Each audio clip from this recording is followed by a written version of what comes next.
होली आते ही पहले से ही सभी घरों में तैयारियां शुरू हो जाती हैं और तरह-तरह के पकवान बनने लगते हैं। मेरे घर में लेकिन अभी तक कुछ भी नहीं बना था और आज होलिका दहन भी है। फिर मेरा दिमाग एकदम खराब होने लगा कि मैं कैसे बनाऊँगी? मेरे यहाँ मेहमान क्या बिना खाए चले जाएँगे? पर ऐसा तो हो नहीं सकता, कुछ ना कुछ तो बनाना पड़ेगा, तो मैंने भी शुरुआत कर दी। तो ये सब सोचते-सोचते मैं किचन में गई और खाना बनाने लगी। तभी माताजी ने कहा कि लाओ हम नमक पारे का आटा लगा देते हैं, तो उन्होंने आटा लगाना शुरू कर दिया।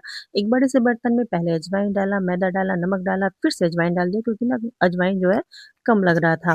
फिर इन सभी चीज़ों को अच्छे से मिक्स कर दिया और ये सारे प्रोसेस रिकॉर्ड कर रही थी मेरी बेटी और फिर इसके बाद आ गई बारी तेल की। तो ये देखिए तेल अब हमारे मैदे में जा रहा है और तेल तो ऐसे गिर रहा है जैसे लगता है पूरा मैदा तेल से ही गूँथा जाएगा। अब यहाँ पर मैं आपको कोई मेज़रमेंट नहीं बता पाऊँगी क्योंकि सारी प्रोसेस अंदाज़े से चल रही है। अंदाज़ अनुसार नमक डालना है स्वादानुसार और अपने ही इच्छा अनुसार आप इसमें अजवाइन तेल डाल दीजिए। लेकिन हाँ, तेल डालकर आप इतना चेक कर सकते हैं कि मैदे की अच्छे से मुट्ठी बनने लगे। उसके बाद पानी से इसका मीडियम सख्त आटा लगा लेना है। बहुत ज़्यादा लूज़ मतलब ढीला आटा नहीं लगाना है और आटा जैसे ही लग गया उसके बाद मेरी बारी आ गई बेलने की। और अब जैसे ही मैं बेलना शुरू की तो पूरी भी जो है कैमरा देख के शर्मा गई और बार-बार मुड़ जा और रही थी। बड़ी-सी रोटी बेलने के बाद फटाफट मैंने इसे कट करना शुरू किया और स्पीड देखकर आप समझ सकते हैं कि मैं 1 मिनट में कितने ढेर सारे नमक पारे बना सकती हूँ। ये देखिए फटाफट-फटाफट मैंने कट कर दिए हैं न और शेप वही रखी है बेसिक वाली जो हम बचपन से खाते नमक चले आ पारे रहे बनाने हैं। का ये प्रोसेस मैं अकेले नहीं कर रही हूँ, साथ में मेरी बेटी भी लगी हुई है और उसकी तबीयत भी अच्छी नहीं है लेकिन मना करने पर भी नहीं मान रही है, उसको भी काम करना है और ये देखिए एक तरफ उसके नमक पारे, दूसरी तरफ मेरे नमक पारे रखे हुए थे। अब मैंने फिर से जो है दूसरी पूड़ी उठा ली है, तब तक दिमाग में थोड़ी खुरापात आ गई। एक कटोरी में मैंने थोड़ा-सा तेल और मैदा लेकर उसका घोल बना लिया और उसे इस पूड़ी के ऊपर फैला दिया और इसके पहले मैंने एक और पूड़ी बनाई थी, उसको मैंने साइड में रखा तो वो नाराज़ होकर सिकुड़ गई। फिर मैंने उसे किसी तरह खींच तान कर बड़ा करके बना लिया और फिर इन दोनों को एक साथ जोड़कर फैला लिया। अब एक छोटा-सा ढक्कन लिया और इससे काजू कट करना शुरू कर दिया। अब हम लोग इतने अमीर तो है नहीं कि असली काजू खिला सकें, तो नमक पार वाले काजू ही बना लेते हैं। तो यहाँ आप देख सकते हैं मैं कट करके रख रही हूँ। आप सोच रहे होंगे कि अभी तो प्रोसेस दिखा रही, पहले से कहाँ से आ गए काजू? तो वो मैं एक बार बना चुकी थी और साथ में उधर देखिए गैस पर एक तरफ खोआ जल रहा है और दूसरी तरफ नमक पारे तले जा रहे हैं।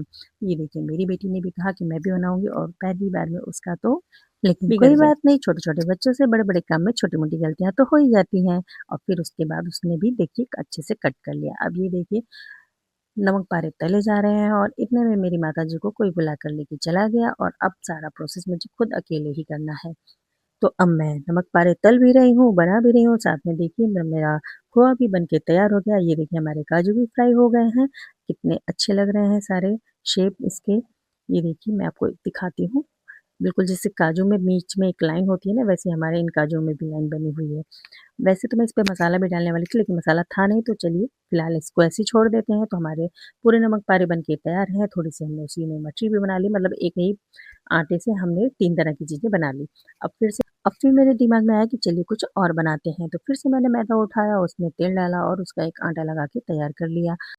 अब इस आटे से थोड़ी छोटी-छोटी सी लोई निकालेंगे और उसकी पूड़ी बना लेंगे। तो पूड़ी नहीं बनाने वाली हूँ, कुछ और बनने वाला है। सबसे पहले पूड़ी को बेल लिया, उसके बाद उसमें कटपिट लगा के टेढ़ा-मेढ़ा लपेट के उसको एक राउंड शेप दे दिया और बाकी पूरी प्रोसेस तो मैं अलग से एक वीडियो बनाऊँगी जिसमें मैं पूरा इसका रेसिपी जो है शेयर करूँगी।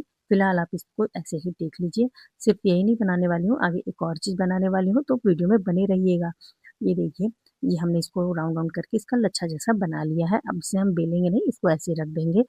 तो चलिए अब दूसरी चीज़ देख लेते हैं। दूसरी चीज़ बनाने के लिए मैंने पहले पूड़ी बनाया, फिर उसको चौकोर कट किया, फिर उसमें खोआ भरा और ये देखिए एक नया शेप बना दिया। और यहाँ देखिए जैसे ही मैं इसको दिखा रही थी तब तक मेरी बेटी आई हाय करने के लिए और मेरे हाथों से ही छुप गई, तो फिर वो भाग गई।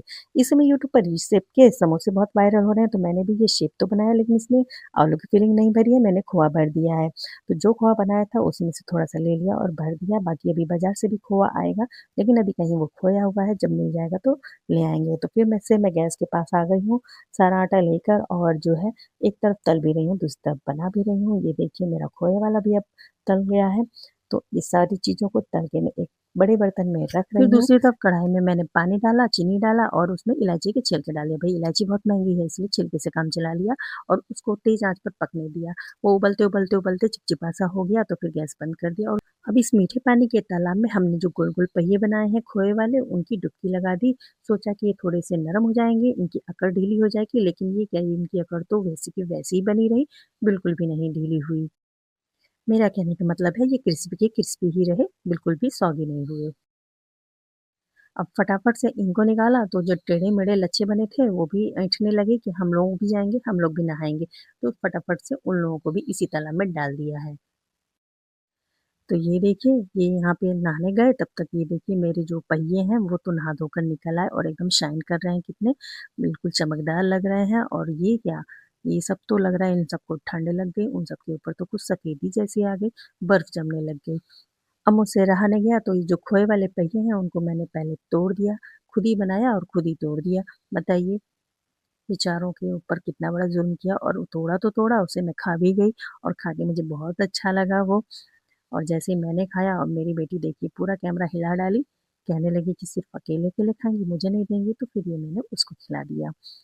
अब देखिए उसका रिएक्शन कैसा बना है वही डिसाइड करेगी। ये देखिए बहुत अच्छा लगा है और मुझे भी बहुत अच्छा लगा था।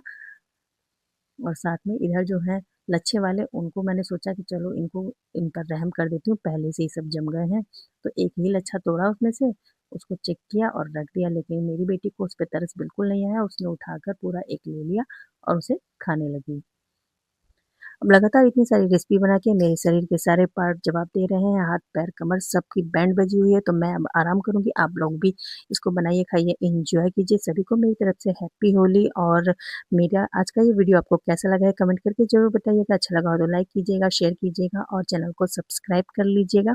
इस बार मैंने थोड़े नए अंदाज में डिस्क्राइब करने की कोशिश की है, कैसा लगा है ये मेरा अंदाज़ ये भी ज़रूर बताइएगा।